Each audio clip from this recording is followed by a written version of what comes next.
Today I'll be going over some weapon alternatives to a gun that you can use for self-defense. And I say to a gun because if you're going to carry a weapon to defend yourself, first option should always be a gun. And of course, legally, and I understand in some states, like maybe if you're in New York or California, that's not very easy to do. And by the way, none of this I'm about to say in this video is legal advice. It's just some suggestions that you can do this if you need something. But anyways, let's get into it. So first, I want to go over carrying a gun should be your first option. Now, don't get too caught up in these little minor things that you can use, like they have like these keychain things, or like a small knife, or something you can put in your purse. Like if you're a woman, always go think about getting a gun first.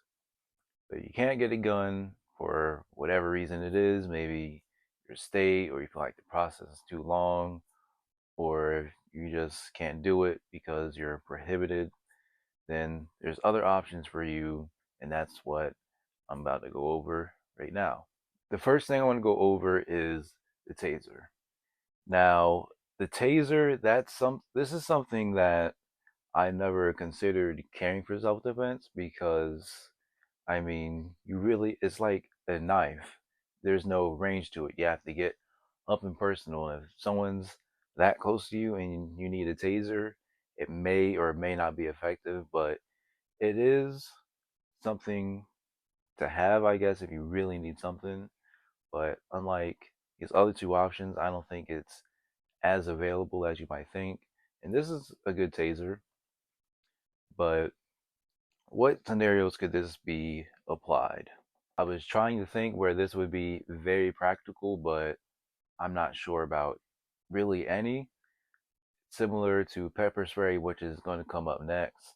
It's like, yeah, it can be a good deterrent, maybe get somebody off of you, but like having to do all that and really hit them with it, it's like, well, maybe I can't think of one. Maybe if you're a cop and you have like a stun gun type of taser, then yeah, obviously they use those all the time. But as a civilian, you're not going to have something like that on your waist. You might be carrying something like this. And I feel like it's more so of just a cool accessory to have. That's why I have it. I have a couple of them. It's just like I have a taser and it's in my weapons collection, but whatever, rely on this? No. But can you? Maybe if you're like a woman and you want to put it in your purse, then sure, you can do that.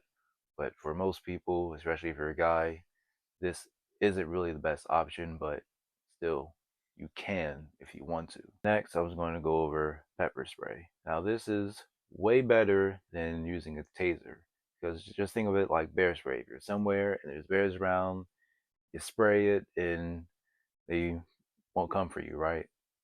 Just like with people. Let's say you're a woman being followed and you want to get the guy off of you, spray him. I'm sure he's not going to like that very much.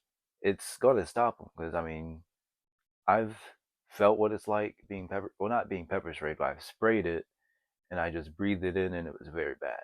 So if somebody's taking this to the eyes, it's going to be a very bad day for them. Honestly, out of all of these three alternatives I'm about to show, I would say this would probably be the best one, maybe legally, not professional, but I'm just a guess because for one, a taser, like I said, is not extremely practical. This is practical, and it's not like you can shoot somebody because you think they're being weird. You're going to go to jail. But if you spray someone, it's not going to be as big of a deal. It can just be minor self-defense situation, and that's all there really will be to it. And with the pepper spray, it's also easy to get to. So, like if it's in your pocket, you pull it out and you have it ready to spray, then spray it. You can do it at a distance, unlike the taser. And like I said, someone getting hit with this, it's not going to feel very good, but if they do take it, it will still give you time to get away because it'll be just like that stun. And if they want to come back at you, they're going to have to get themselves back together before they do so, and you should be getting out of there. Let's move on to the knives. Now, this is the knife that I like to have. I know it's a switchblade. It's not the most practical, but if I'm going to have a knife, I just like this because, one, I just think it's cool and it's something I want to have. But if you want a different kind of knife, you can have that as well.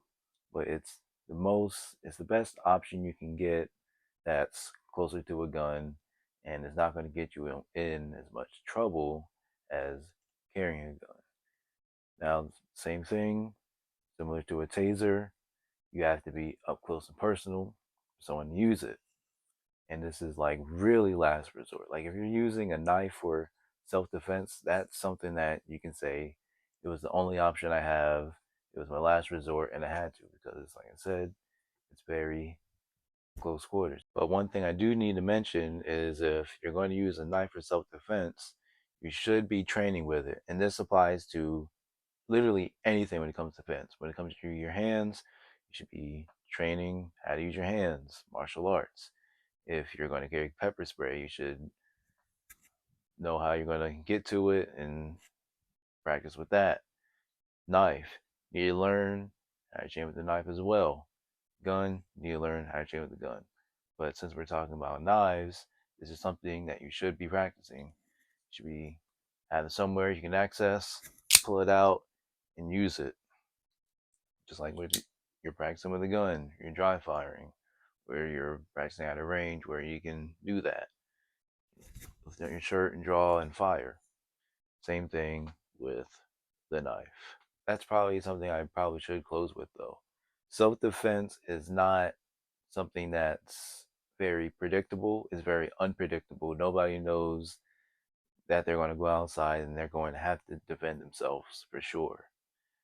So you're going to have to train yourself with anything, have the situational awareness, and you also need to know when to retreat.